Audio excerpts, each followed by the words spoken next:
मुशी पुस्तक के पहले पाठ को पढ़ रहे हैं, जिसका नाम है भारती वसंत गीति ही। मित्रों, पहले इस पुस्तक का जो नाम है उसको ही देख लेते हैं। शेमुशी का अर्थ होता है बुद्धि। अब बात करते हैं इसके पाठ के नाम की। भारती वसंत गीति ही। भारती यानी माता सरस्वती, वसंत गीति यानी बसंत जो ऋतु होती है उसके लिए आया है, गीति यानी गीत, माँ सरस्वती के लिए वसंत ऋतु का गीत, ये इस पाठ का नाम हुआ। जिन दर्शकों ने अभी तक चैनल सब्सक्राइब नहीं किया है वे चैनल को सब्सक्राइब जरूर कर दें। आइए पाठ शुरू करते हैं। प्रस्तुत गीत आधुनिक संस्कृत साहित्य के प्रख्यात कवि पंडित जानकी वल्लभ शास्त्री की रचना काकली नामक गीत संग्रह से संकलित है। जानकी वल्लभ शास्त्री जी ने एक गीत संग्रह लिखा है जिसका नाम है काकली। काकली का अर्थ होता है कूजन, यानी कोयल की आवाज को कूक कहते हैं या कूजन कहते हैं, उसको काकली कहा जाता है संस्कृत में। इसमें सरस्वती की वंदना करते हुए कामना की गई है कि हे सरस्वती, ऐसी वीणा बजाओ जिससे मधुर मंजरियों से पीत पंक्ति वाले आम के वृक्ष, कोयल का कूजन, वायु का धीरे धीरे बहना, अमराइयों में काले भ्रमरों का गुंजार और नदियों का लीला के साथ बहता हुआ जल वसंत ऋतु में मोहक हो उठे। स्वाधीनता संग्राम की पृष्ठभूमि में लिखी गई यह गीतिका एक नवीन चेतना का आह्वान करती है। स्वाधीनता संग्राम का अर्थ आजादी की जो लड़ाई थी उसकी पृष्ठभूमि में यह गीतिका लिखी गई है, लोगों में नवीन चेतना का संचार करने के लिए, तथा ऐसे वीणा स्वर की परिकल्पना करती है जो स्वाधीनता प्राप्ति के लिए जन समुदाय को प्रेरित करे। अर्थात कहने का तात्पर्य है कि देवी सरस्वती लोगों में ऐसी बुद्धि का संचार करे, ऐसी चेतना जगाए जिससे वे मिलजुल कर कृत संकल्प होकर स्वतंत्रता प्राप्ति के लिए संघर्षरत हों। आइए पाठ का सस्वर पाठ करते हैं पहले, इसके बाद इसके अर्थ को समझेंगे। निनादय नवीनामय वाणी वीणाम मृदुंगाये गीतिम ललित नीतिलीनाम मधुर मंजरी पिंजरी भूतमाला वसंते लसंती है सरसार सालाह कैलापाल ललित कोकिला काकली नाम निनादय नवीनामयी वाणी वीणाम निनादय नवीनामयी वाणी वीणाम मृदुंगाये गीतिम ललित नीतिलीनाम वहति मंद मंदम सनीरे समीरे कलिंदात्म जाया सवानीर तीरे न ताम पंक्ति मालोके मधुमाधवीनाम निनादय नवीनामयी वाणी वीणाम निनादय नवीनामयी वाणी वीणाम मृदुंगाये गीतिम ललित नीतिलीलाम ललित पल्लवे पाद पे पुष्प पुंजे मलय मारुतो चुंबिते मंजु कुंजे स्वनन्तिन्ततिं प्रेक्ष्य मलिनामलीनां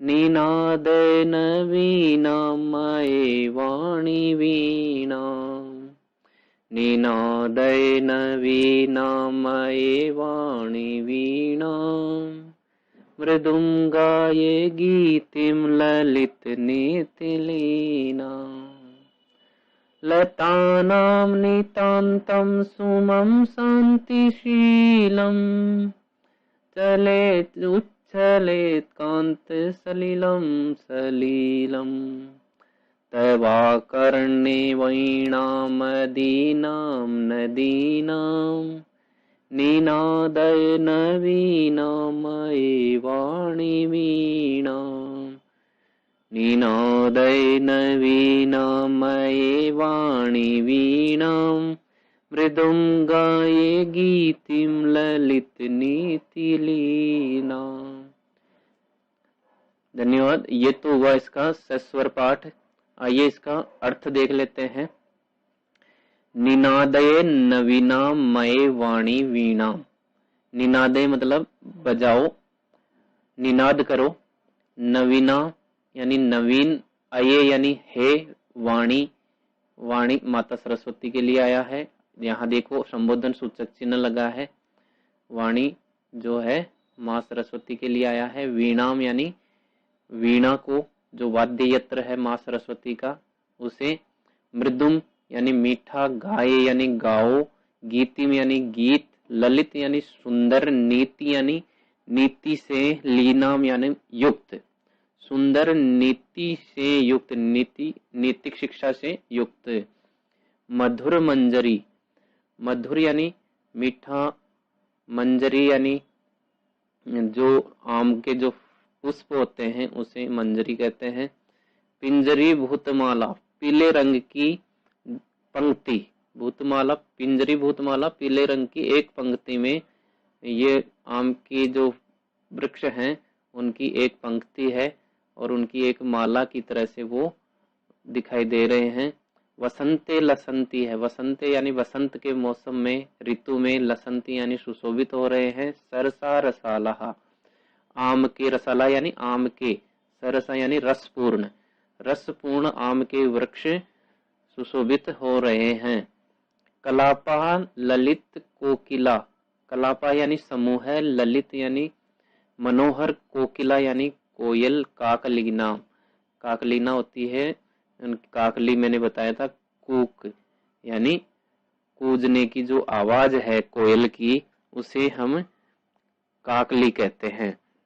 तो यहाँ कवि कह रहा है कि आई वाणी, हे माँ सरस्वती, आप नवीन वाणी वीणा को निनादे बजाइए। हे माँ सरस्वती, आप अपनी वीणा को बजाइए और साथ ही साथ सुंदर नीति से युक्त मधुर गीत को भी गाइए। और फिर बाद में कहा है कि यहाँ ई है यानी यहाँ पर, यहाँ वसंत के मौसम में, वसंत की ऋतु में पीले रंग के जो रसपूर्ण आम के वृक्षों की पंक्तियां हैं वो सुशोभित हो रही है। और मनोहर कूक वाली यानी ललित का अर्थ बताया था मनोहर, सुंदर, सुंदर कूजन वाली कोयलों का, कोयल का समूह सुंदर लग रहे हैं। इसलिए हे माँ सरस्वती, आप अपनी नवीन वीणा को बजाइए। फिर अगला है वहती मंद मंदम सनीरे समीरे।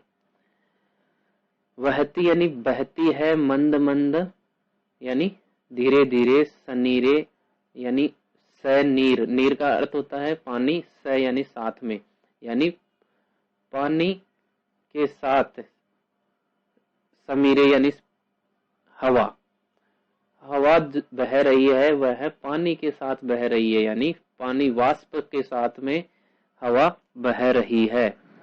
कलिंदात्म जाया स्वानीर तीरे, कलिंदात्म जाया, कलिंदात्म जाया यमुना नदी का नाम है। स्वानीर तीरे ये बेंत का, स्वानीर तीरे, स्वानीर बेंत के लिए आया है, तीरे यानी तट। तो ये बेंत की लताओं से युक्त तट पर नताम पंक्तिम आलोके, नताम यानी झुकी हुई, पंक्तिम यानी रेखा को, लाइन को, पंक्ति को आलोक के यानी देख करके, मधु माधवी नाम, जो मधुर यानी सुंदर, मालती, माधवी नाम यानी मालती पुष्प की, मालती लता की जो पुष्प होते हैं उनके लिए आया है मालती लताओं की झुकी हुई पंक्तियों को। कहने का तात्पर्य ये है, फिर से इसका अर्थ देखिए कि यमुना के तट पर, यमुना के तट पर, कलिंदात्मजायाः स्वानीर तीरे, यमुना के तट पर क्या है, स्वानीर तीरे यानी बेत की लता, बेत की लताओं से युक्त तट है। यमुना के जो तट है वो बेत की लताओं से युक्त हैं। इस तट पर और जल युक्त हवा मंद मंद बहने पर, सनीरे समीरे, जल युक्त हवा के धीरे धीरे बहने पर और मधुर मालती लताओं की झुकी हुई पंक्ति को देख करके, हे मां सरस्वती आप अपनी नवीन वीणा को बजाइए। चलिए तीसरा देखते हैं। ललित पल्लवे पादपे पुष्प पुंजे, ललित, वही ललित भी देखो सुंदर के लिए, मनोहर के लिए आया है। पल्लवे यानी पत्ता, पादपे यानी वृक्ष पौधों के, पुष्प पुंजे यानी फूलों के गुच्छे पर। मलय मारुतो चुंबिते मंजू कुंजे, मलय मारुत चंदन, मारुत का अर्थ होता है हवा, चंदन वृक्ष की सुगंधित वायु से चुंबिते यानी स्पर्श करने पर, मंजू कुंजे सुंदर कुंजों पर, स्वनंती, स्वनंती, स्वनंती यानी ध्वनि करती हुई, आवाज करती हुई। आगे देखो ये है तत्तिम, तत्तिम का अर्थ होता है पंक्ति, लाइन, रेखा। प्रेक्ष यानी देख करके, मलिनाम यानी मलिन का अर्थ होता है काले, अलीनाम, अली का अर्थ होता है भंवरे, काले भंवरों की पंक्ति को स्वनंती यानी स्वर करती हुई, ध्वनि करती हुई, काले भंवरों की पंक्ति को, प्रेक्षे का अर्थ होता है देख करके, देख करके क्या करे, वही नवीन वीणा को मां सरस्वती बजाए। देखो यहाँ ये जो भंवरों की जो पंक्ति है वो ऐसे पुष्पों के ऊपर, कैसे पुष्पों के ऊपर, चंदन से सुगंधित, चंदन से सुगंधित वायु के स्पर्श किए गए सुंदर पत्तों वाले पौधों पर, फूलों के समूह पर और सुंदर कुंजों पर, यानी चंदन के जो वृक्ष हैं उनकी सुगंधित हवा के स्पर्श से जो सुंदर पत्ते वाले पौधे हैं उन पर और फूलों के गुच्छों पर और सुंदर कुंजों पर आवाज करने वाले काले भंवरों की पंक्ति को देख करके, हे मां आप अपनी नवीन वीणा को बजाइए। ये सब बसंत ऋतु में ये आप हमें दिखाई पड़ते हैं, इस तरह की पौधे दिखाई पड़ते हैं, इस तरह के भंवरे दिखाई पड़ते हैं, इस तरह के हमें पुष्पों के गुच्छे दिखाई पड़ते हैं। आगे है लतानाम नितांतम सुमम शांतिशीलम, लतानाम यानी लताओं के, नितांतम यानी अत्यंत, सुमम यानी फूल, शांतिशीलम शांति से युक्त, चलेत यानी चल पड़े, उछलेत यानी उछले, कांत सलीलम स्वच्छ जल सलीलम, लीला युक्त, लीला से, तवा करने तुम्हारा सुनकर के, वीणाम अदीनाम, वीणा को, अदीनाम, अदीनाम यानी ओजपूर्ण यानी वीरता से युक्त, नदीनाम यानी नदियों के। अब देखिए इसका अर्थ, तुम्हारी ओजपूर्ण वीणा को सुनकर के लताओं के जो शांति युक्त पुष्प हैं वे हिल पड़े, चलेत यानी चल पड़े, हिल उठे, और नदियों का जो स्वच्छ जल है वह क्रीड़ा युक्त होकर के उछल पड़े। हे माँ सरस्वती, आप इस प्रकार से वीणा को बजाइए। देखिए, इस पाठ के शुरुआत में बताया था कि स्वाधीनता संग्राम की पृष्ठभूमि में ये जो गीत है वह लिखा गया है, तो लोगों में चेतना का संचार करने के लिए यह पंक्ति एक तरह से लोगों में संचार करने की चेतना का संचार करने के लिए माँ सरस्वती से निवेदन किया जा रहा है। ये पुष्प और नदियां यहाँ पर उनका संकेतार्थ है, यानी उनके लिए प्रयुक्त हुए हैं। तो इसके देखिए शब्दार्थ हैं आगे पाठ के, तो इन पाठ के शब्दार्थ को आप याद कर लीजिए, लिख लीजिए, और आपको इस पाठ को समझने में बहुत आसानी रहेगी। इसके बाद देखिए प्रश्नोत्तर अभ्यास कार्य में पहला प्रश्न है अधोलिखितानां प्रश्नानां उत्तराणि संस्कृत भाषया लिखत। यहाँ मैंने लिख दिया है उत्तर। पहला प्रश्न है वीणा पाणिम किम कथयति। वीणा पाणिम, देखो ये वीणा पाणिम समास युक्त पद है, समास वाला शब्द है, और जिसके हाथ में वीणा होती है, पाणी का अर्थ होता है हाथ, और वीणा वाद्य यंत्र है, जिसके हाथ में वीणा है उसको हम सरस्वती कहते हैं। तो यहाँ सरस्वती के लिए वीणा पाणी शब्द आया है। तो कवि वीणा पाणिम किम कथयति, कवि वीणा पाणी को क्या कहता है। तो इसका उत्तर लिख दिया वीणा पाणिम वीणाम वादितुम मृदुम गीतिम गातुम कथयति। कवि है वह वीणा बजाने के लिए और मीठा गीत गाने के लिए माँ सरस्वती से कहता है। वसंते किम भवति, वसंत ऋतु में क्या होता है। वसंते सरसा रसाला कोकिलानाम कलापा च लसंती। वसंत में आम के वृक्ष और कोयलों की जो कोयल के समूह है सुशोभित होते हैं। वैसे तो आप इन पद्यों को पूरा लिख सकते हैं यहाँ से याद करके। अगर आपने इस गीत को अगर अच्छी तरह से सस्वर पाठ किया है तो आप याद कर सकते हैं, और याद करने के बाद इन पंक्तियों को आप सीधा यहाँ लिख सकते हैं। फिर भी मैंने यहाँ जितना छोटा उत्तर हो सके उतना करने की कोशिश की है, आप लिख ले। फिर है सरस्वत्याः वीणां श्रुत्वा किम परिवर्तनम भवतु इति कवे इच्छाम लिखत। कवि की इच्छा बताइए कि सरस्वती की वीणा से क्या परिवर्तन हो। तो यहाँ सरस्वती की वीणा को सुन करके फूल चल पड़े और नदियों का स्वच्छ जल उछल पड़े। इस तरह की परिवर्तन की कल्पना यहाँ कवि ने की है। फिर देखो कवि भगवतीम भारतीम कस्याः नद्या तट्टे है, किस नदी के तट पर। मधुमाधवी नाम नताम पंक्तिम अवलोके, और मालती लता की जो झुकी हुई पंक्तियां हैं उनको देख करके वीणा बजाने के लिए कहता है।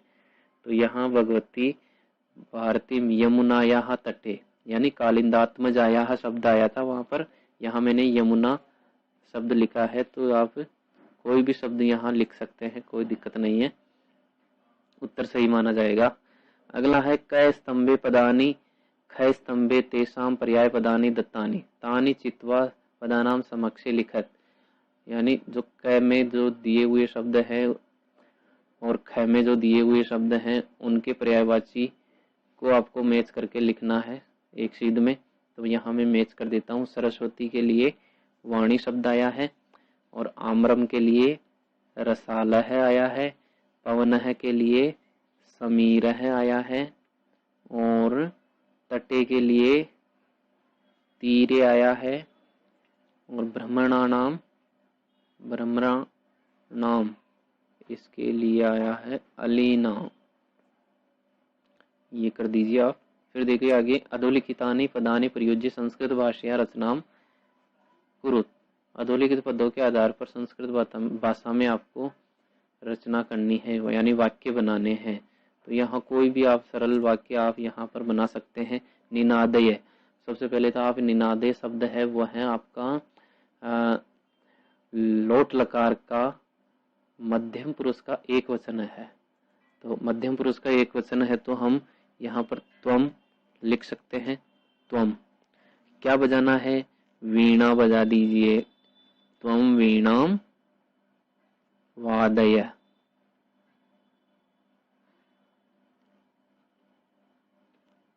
वादय या निनादय। यहाँ निनादय शब्द है ना, तो हमें निनादय लिखना है। ये वाक्य पूरा हो जाता है। वीणा की जगह आप कोई दूसरा वाद्य यंत्र भी लिख सकते हैं, कोई दिक्कत नहीं है, है ना। तो त्वम डक्काम निनादय, यहाँ वह भी लिख सकते हो, कोई दिक्कत नहीं है। मंदम मंदम, तो यहाँ आप लिख दीजिए वायु मंद मंदम। मंद मंदम वहती, हवा धीरे धीरे बहती है। बस इतना सा लिख दो, वाक्य पूरा हो जाएगा। मारुतः है, मारुतः का अर्थ होता है हवा, तो यहाँ पर भी आप लिख सकते हो मारुतः मंदम मंदम वहती या चलती, कुछ भी आप वाक्य यहाँ पर आप बना सकते हो। या आप लिख दीजिए यहाँ मारुतः सुगंधितः अस्ति, यानी हवा सुगंधित है। मारुतः सुगंधितः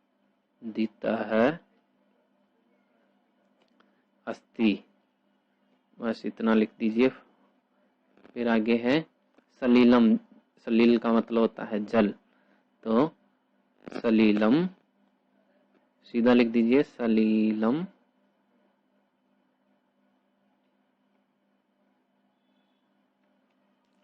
स्वच्छम अस्ति या निर्मलम अस्ति। निर्मलम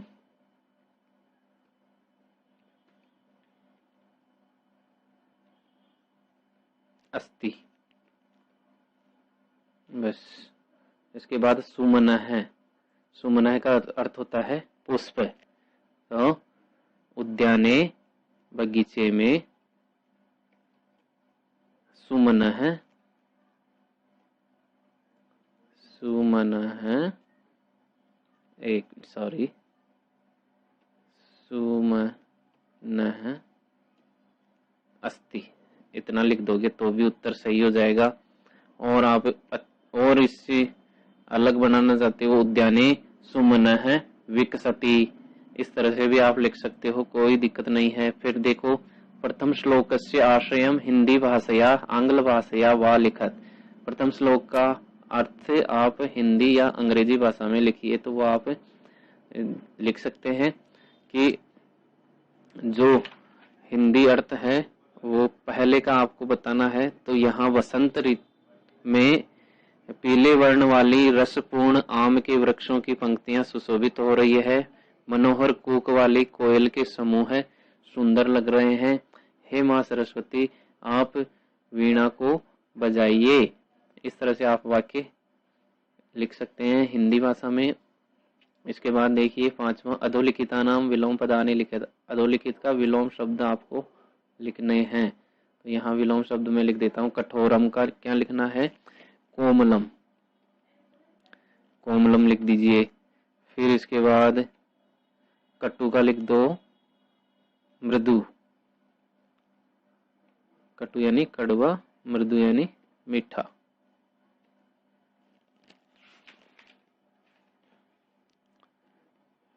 फिर है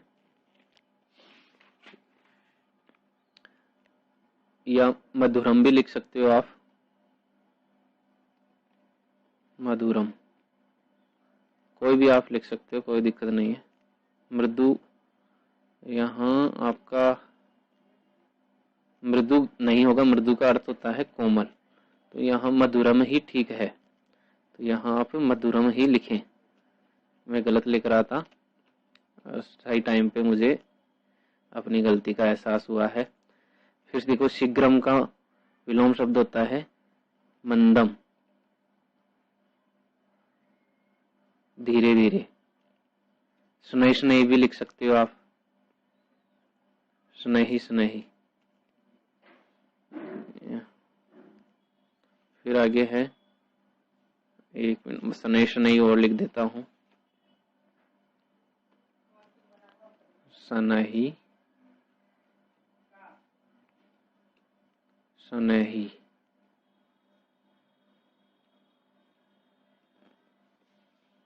इस तरह से। फिर देखो प्राचीनम, प्राचीनम का होता है पुराना, तो नवीन भी कर सकते हो, नूतनम भी कर सकते हो। तो यहाँ आप नवीनम लिख दो या नूतनम लिख दो, कोई भी आप लिख सकते हो। नवीनम वैसे जो पुस्तक में आया है उसी को आपको लिखना है, इस पाठ में जो आया है। तो नीरसः का सरसः आपको लिखना है, सरस, इस तरह से। इसके बाद है परियोजना कार्ये अस्मिन् पाठे वीणाया चर्चा अस्ति, अन्येषां पंच वाद्य यंत्राणां चित्रं रचित्वा संकलय्य व तेषां नामानि लिखत। यानी 5 वाद्य यंत्रों के चित्र बना करके आपको लाना है, ये परियोजना है। अन्वय और हिंदी भावार्थ, आप अन्वय और हिंदी भावार्थ यहाँ से भी आप देख करके लिख सकते हैं। एक प्रश्न आया था, प्रथम श्लोकस्य आशयम हिंदी भाषया आंग्ल भाषया वा लिखत। तो यहाँ से आप देख करके लिख सकते हैं, कोई दिक्कत नहीं है। धन्यवाद, शुभ दिनम।